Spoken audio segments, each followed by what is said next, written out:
Një me drejtat që sa më i madh jetë pushteti i ekzekutivit, aq më aktive duhet të jetë kontrolluese, duhet të jetë edhe opozita.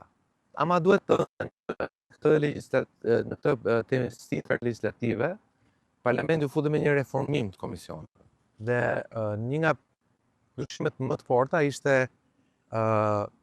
fakti që Komisioni i Dikueshëm i Integrimit, ai që sot është për çështjet e Europës, nuk do drejtohet më nga dita në 20 vitet e fundit nga opozita, po do drejtohet nga vetë mazhoranca, nga ish ministri i jashtëm për rast zoti Igli Hasani, që është do jetë kryetari i këtij komisioni. Dhe unë nga pikpamja e temi e problemit të shpejtësisë, që ne duhet nxitojmë pasi Bashkimi Evropian duket më interesuar se ne herë për integrimin e Shqipërisë, pra kemi disa deadline urgjente, vitin 2027 mbyllen e gjithë negociatave, dhe ndoshta brenda vitit 2029 temi edhe presin pastaj vetëm atë fulën politike, të shitet politik Bashkimit Evropian. Por nga pikpamja e kontrollit të pushteteve, shumë veta mendojnë që ky është një hap pas. Pra që këtë komision integrimi që e kanë drejtuar gjithmonë opozitat, kujtoj që ka qenë opozit, tani merr mazhorancë. Unë do të thoja që Shqipëria ndodhet në një moment historik për arritjen e ëndrës dhe aspiratës shqiptarëve prej 35 vjetësh për të bërë pjesë e Bashkimit Evropian. Ky proces transformativ i shoqërisë tonë nuk mund të jetë proces që do të dedikohet një individi apo një partie politike. Unë jam i lumtur që në Shqipëri të gjitha forcat politike, pa përjashtim, të pozitës dhe të opozitës, e kanë në misionin e tyre antarësimin në Bashkimin Evropian dhe nuk kemi asnjë kundër. Dhe ky opinion politik, bazuar dhe ke opinioni i mbar shoqërisë, të cilët kërkojnë që integrimi dhe antarësimi në Bashkimin Evropian do të shoqërohej me një transformim cilësor të shoqërisë tonë, të gjithë sektorëve, do të çojë në realizimin e atij objektivi strategjik, i cili me drejt ju e përmendët në mbylljen e të gjithë kapitujve në vitin 2027 dhe për të bërë të mundur që brenda 2030-s të jemi antar. Është një moment i volitshëm, një moment i cili përkon jo vetëm me dëshirën tonë për të qenë pjesë e Bashkimit Evropian, por edhe me mendimin politik të të gjithë vendeve të Bashkimit Evropian. Unë kam takuar disa drejtues shtetesh dhe presidenten e Bashkimit Evropian, të cilën e takova në Unga dhe më konfirmoi mbështetjen e Bashkimit Evropian për këtë rrugëtim cilësor të Shqipërisë dhe patjetër vendimin politik që po Shqipëria është duke ecur shumë mirë për të bërë pjesë e Bashkimit Evropian. Okej. Ju bëhet e tjerë e opozitës në fjalën tuaj, në deklaratën tuaj publike, që të bashkëpunojë dhe të jetë konstruktive, sidomos në procesin e integrimit.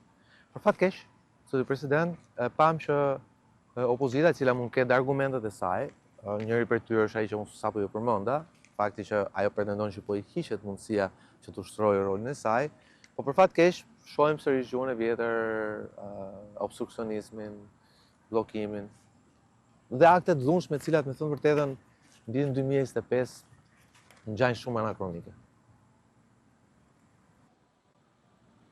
Unë do të doja që kuvendi të kryej misionin e vet, atë mision për cilën e ka, të bazuar në kushtetut. Kuvendi duhet të jetë i transparent, të jetë llogaridhënës, të jetë një kuvend ku të jetë i hapur për gjithë faktorët, për shoqërinë civile, për median, për të hartuar ligjen në bashkëpunim, dhe është shumë e rëndësishme që kuvendi të jetë bashkëpunues dhe ligjet të cilat nga pikpamja cilësore duhet të jenë të tilla që të mbrojnë interesin kombëtar dhe interesin e qytetarëve. Pa, e vini re opozita, sidomos ajo Partisë Demokratike, e cila me thënë vërtetën edhe ju ka kontestuar shëntin e parë që ju zoti presidenti i Republikës, pasi nuk ju votoi, ka bojkotuar takimet ku ju i thirrni në mënyrë të rregullt dhe vazhdimisht, ka kontestuar çdo dekret që ju bëni. A ju shqetëson kjo? edhe për te dhe faktit që ndoshta ju nuk keni bërë asgjë të gabuar, pa shtetson fakti që kjo është një opozitë e cila nga njëra anë ju kërkon që ta përfshini, por nga ana tjetër kur ju e përfshini, ajo thjesht ju refuzon dhe nuk pranon të vi. Mendoj që në punën e tij Presidenti i Republikës nuk duhet të udhëhiqet nga emocionet personale, duhet të zbatoj gjithmonë kushtetutën dhe vetëm kushtetutën. Unë në detyrat e mia që kam pasur qoftë si shef i shtabit, si ushtarak dhe si mjek, kam pasur si mision shërbimin ndaj adeut, detyrës dhe në shërbim të qytetarëve. Dhe nëse ju njerëzit nuk shqetëson asgjë tjetër.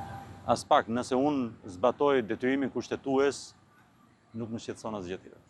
Unë nuk dua t'ju tërheq në respekt të pozicionit tuaj si President i Republikës, por në respekt nga ju personalisht nuk dua t'ju tërheq në debate të vogla dhe banale të politikës shqiptare. Por duhet të thënë që te disa individ të opozitës, sidomos te kreu i zgjedhur i grupit parlamentar, i cili de jure është personi që duhet vi më shpesh edhe në zyrën zoti Bardi, ndihet që ka një gjë gati diçka personale.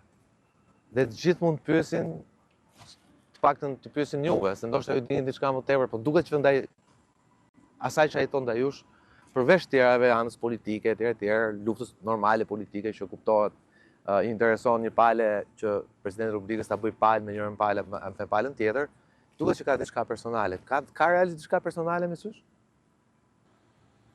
Unë do thosha që secili nga ne duhet të udhëhiqet nga ushtrimi i të gjitha përgjegjësive sipas detyrës që ai ka.